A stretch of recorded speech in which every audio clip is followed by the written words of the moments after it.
হিন্দু ঘরের বউকে যে সিঁদুর ছাড়া মানায় না মা। হিন্দু ঘরের বউকে যে সিঁদুর ছাড়া মানায় না মা।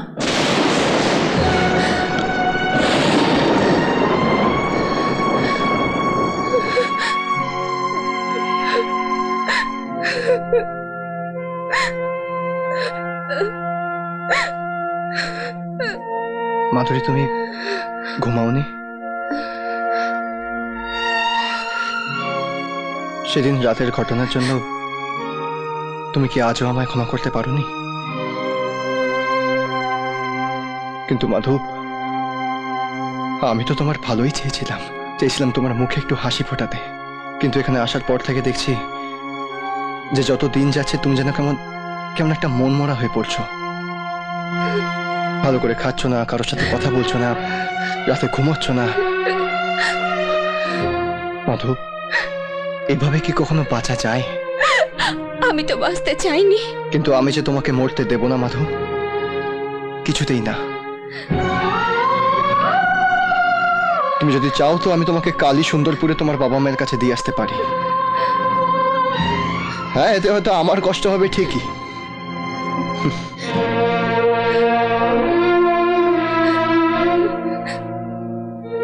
কিন্তু তুমি তো সুখে থাকবে, আর সেটাই হবে আমার একমাত্র সুখ। আমি একবার সেদিকটা হয়ে তারপর বাড়িতে যাচ্ছি। আচ্ছা, তুই তাহলে বাড়িতে চলে যা। আমার ওখানে গিয়ে পূর্ণিমা, আমি আপনার বাড়িতে যাচ্ছিলাম। কেন, কি হয়েছে? আচ্ছা, আমাদের উদয়ের আসল বাড়ি কি সুন্দরপুরে? কেন বলো তো? সুন্দরপুর থেকে একজন লোক এসছে একটা মেয়ের খোঁজ করতে। মেয়ে? হ্যাঁ, সুন্দরপুরের সিধু মাঝি ওর মেয়েকে নিয়ে পালিয়েছে, আর ওদের সাথে প্রতাপ মাস্টারের মেয়েও আছে। ওদের খুঁজতে সুন্দরপুরের গ্রাম পঞ্চায়েত একজন লোক পাঠিয়েছে। না না, উদয়ের বাড়ি সুন্দরপুরে নয়, অন্য জায়গায়। আয় পড়ি, আয় আয়।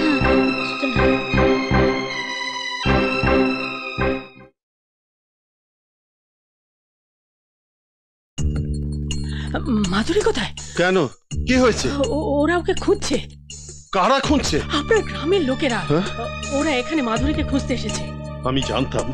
আমি জানতাম এরকম একটা কিছুই হবে। কি হয়েছে মা? উদয়, সুন্দরপুর থেকে মাধুমাকে খুঁজতে লোক এসেছে, সঙ্গে এ গায়ের লোকও আছে। ওরা সন্দেহ করছে মাধুরী তোর বউ নয়। ওর মাথায় তো কোনো সিঁদুর নেই। আমাদের এখন খুব সাবধানে থাকতে হবে। যদি ব্যাপারটা জানাজানি হয়ে যায়। ঠিক বলেছেন দিদি। অন্তত কিছুদিন মাধুমাকে গায়ের লোকের চোখে আড়াল করে রাখতে হবে।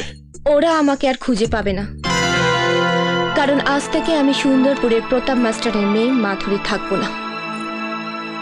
আজ থেকে আমার একটাই পরিচয়, আমি এ বাড়ির বউ।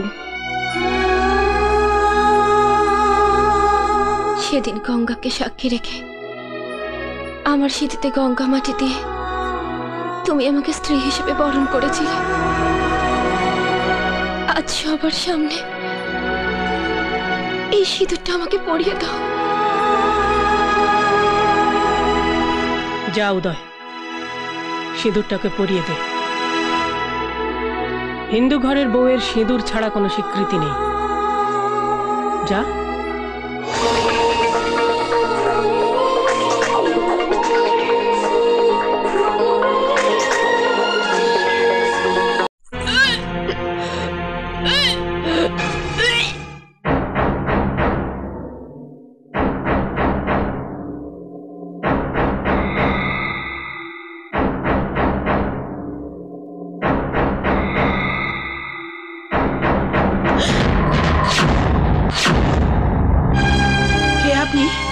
আমায় চিনতে পারছো না মা? আমি তোমার রাজ।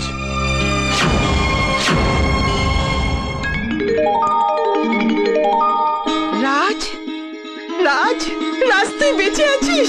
আমার বাবা বেঁচে আছিস রাজ? আমার রাজ, আমার বাবা ফিরে এসেছে। কই গো, দেখো না কে এসেছে। আমার রাজ ফিরে এসেছে, আমার রাজ। কি গো রাজ, রাজ তুই ফিরে এসেছিস বাবা। কেমন আছো বাবা? তুই এদিন কোথায় ছিলি বাবা? সে অনেক কথা। যুদ্ধ চলাকালীন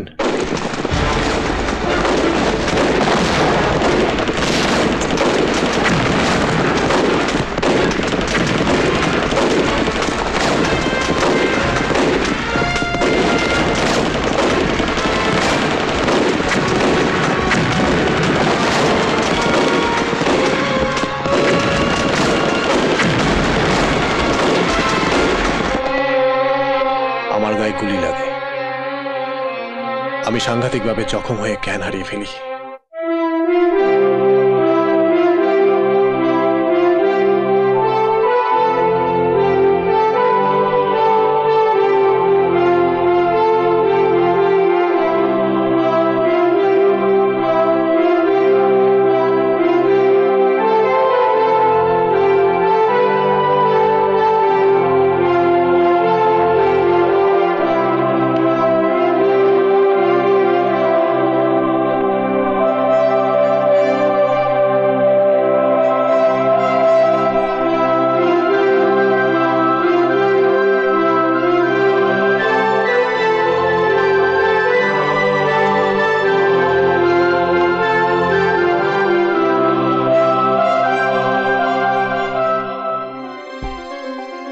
আমার যখন জ্ঞান ফেরে তখন আমি শত্রুপক্ষের শিবিরে বন্দী।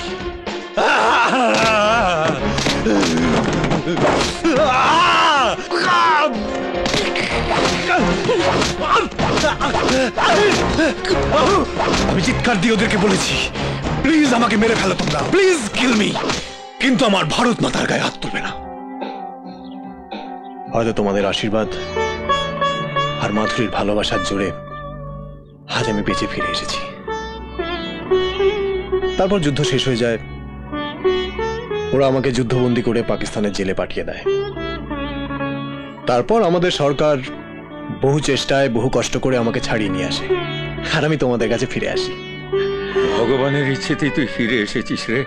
আমি তোর বাবা ভেবেছিলাম তুই বোধহয় আমাদের থেকে সারা জীবনের জন্য হারিয়ে গেছিস।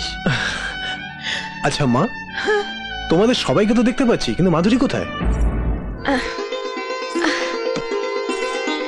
আরে তুমি কি করছো? হ্যাঁ, এই অবস্থায় তুমি জলের ভারী বালতি নিয়ে সিঁড়ি দিয়ে নামছো? একটু গরম জল করে নিয়ে যাচ্ছিলাম বাবার জন্য। বাবা তো গরম জল ছাড়া স্নান করতে পারেন না। তাতে কি হয়েছে?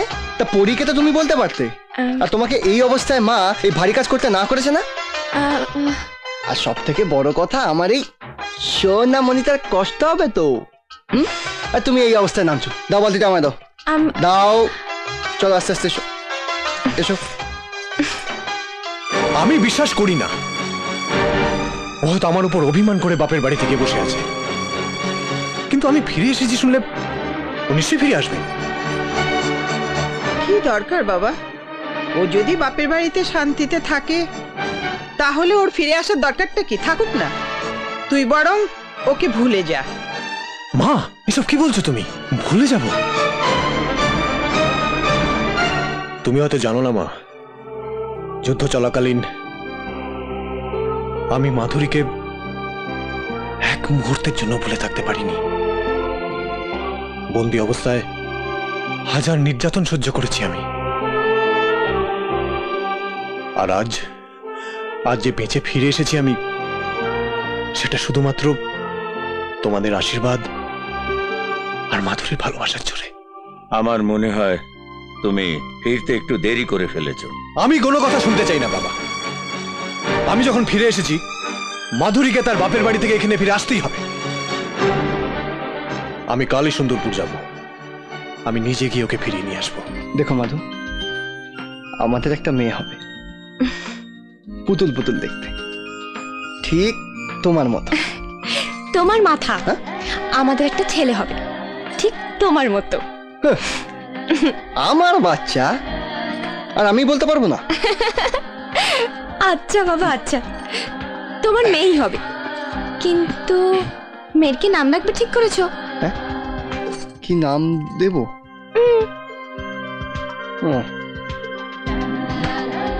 আমি নাম দেব মা থাকতে।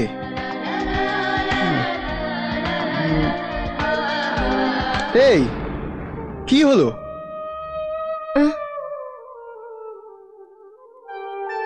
হঠাৎ করে বাবা মায়ের কথা মনে পড়ে গেল।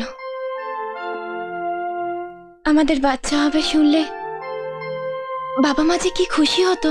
আচ্ছা, এই কথা, ঠিক আছে, আমি কালই সুন্দরপুরে গিয়ে ওদের খবর দিয়ে আসবো। না না, একদম নয়, ওরা এমনিতেই আমাদেরকে খুঁজে বেড়াচ্ছে, তোমাকে ধরতে পারলে ওরা। কিচ্ছু হবে না। আচ্ছা, আমাদের সন্তান হবে আর বাবা মা জানবে না, তাই কখনো হয়? তুমি চিন্তা করো না, আমার কিচ্ছু হবে না। সবই তো শুনলে বাবা, ও মুখ বুজে সব সহ্য করেছে, কিন্তু একটা মেয়ের স্বামী না থাকায় দিনের পর দিন কি কষ্ট, কি যন্ত্রণা সহ্য করতে হয়েছে সেটা আমি বলে বোঝাতে পারবো না বাবা। আমি মানছি যে আমার মা ওর উপর খুব অন্যায় করেছে, কিন্তু অন্য একটা ছেলের সাথে পালিয়ে গিয়ে তার থেকে অনেক বেশি অপরাধ করেছে মাধুরী। ওর নাম তুমি আমাদের এ বাড়িতে করবে না। ওই রাতের পর থেকে আমাদের মেয়ে আমাদের কাছে মারা গেছে। আমি কিন্তু বেঁচে থাকা মানুষকে মরে গেছে বলে মানতে পারি না। আইনত কিন্তু এখনো আমার স্ত্রী, আর আমি আমার স্ত্রীকে ফেরত চাই। আর এর জন্য আপনাদের সুন্দরপুর গ্রামের পঞ্চায়েতকে এর বিচার করতে হবে।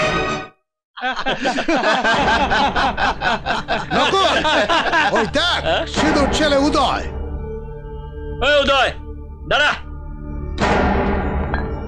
দাঁড়া, একটা বামুনের মেয়েকে পেয়ে বেশ মস্তি করছো। এই নকুল, মুখ সামলে কথা বল। মাধুরী আমার স্ত্রী। ও, সিঁদুরটা পরিয়ে দিয়েছো মারিয়া?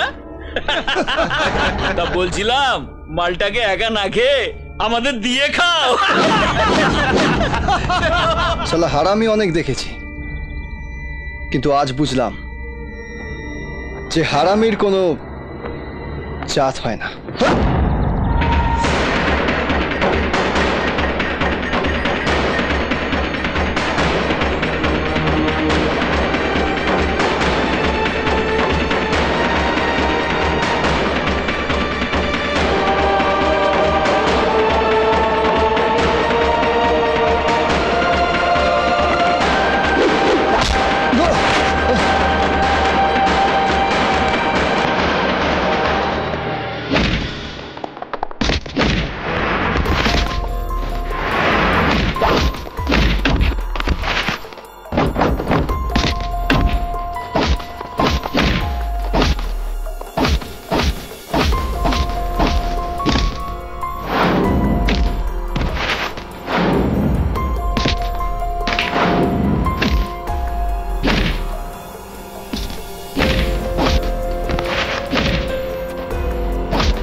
লাগেনি তো?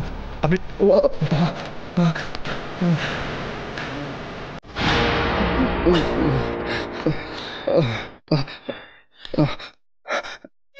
আজ আজ আপনি না থাকলে আমি হয়তো বাঁচতামই না। আপনাকে অনেক ধন্যবাদ। ধন্যবাদ আমায় দেবেন না, ধন্যবাদ দিন আমার হারিয়ে যাওয়া স্ত্রীকে, যাকে খুঁজতে আমি এখানে এসেছি। খুঁজে পেয়েছেন আপনার স্ত্রীকে? এখনো খুঁজে পাইনি, তবে ঠিক খুঁজে পাবো। ঈশ্বরের কাছে প্রার্থনা করি আপনি যেন আপনার স্ত্রীকে খুঁজে পান। পাবই, কারণ আমি যে ওকে অন্তর থেকে ভালোবাসি। আমি তোমাকে বারবার যেতে বারণ করেছিলাম, আজ আমার জন্যই তোমার এরকম অবস্থা হলো। এই দেখো আবার কাঁদে। আমি তো বললাম আমার লাগেনি। না লাগেনি। হ্যাঁ গো, ওই লোকটা কে গো? কোন লোকটা? যে তোমাকে বাঁচিয়েছে। জানি না, তবে লোকটা সুন্দরপুরের নয়। ওই লোকটা যেই হোক, ভগবান যেন ওনার মঙ্গল করেন। ওই তো আমার স্মৃতি সিঁদুর রক্ষা করেছে।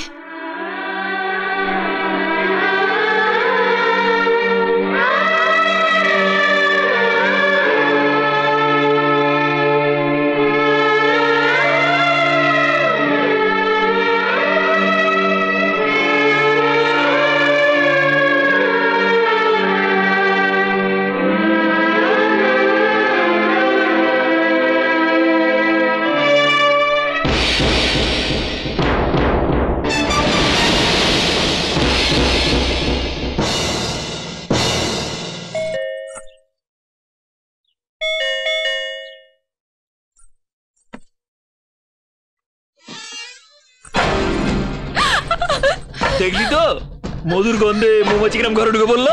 সালা ভালোই আছিস ভাই? হ্যাঁ বেশ মালদার বাড়ি বল। আরে এটা আমার বানিয়ে ফেলেছি। ভালো ভালো ভালো ভালো ভালো ভালো ভালো ভালো ভালো। শোন না, আজকে তোর জন্য না একটা দারুণ খবর এনেছি, শুনলে মনটা চমকে উঠবে। কি কি খবর? রাজ ফিরে এসেছে।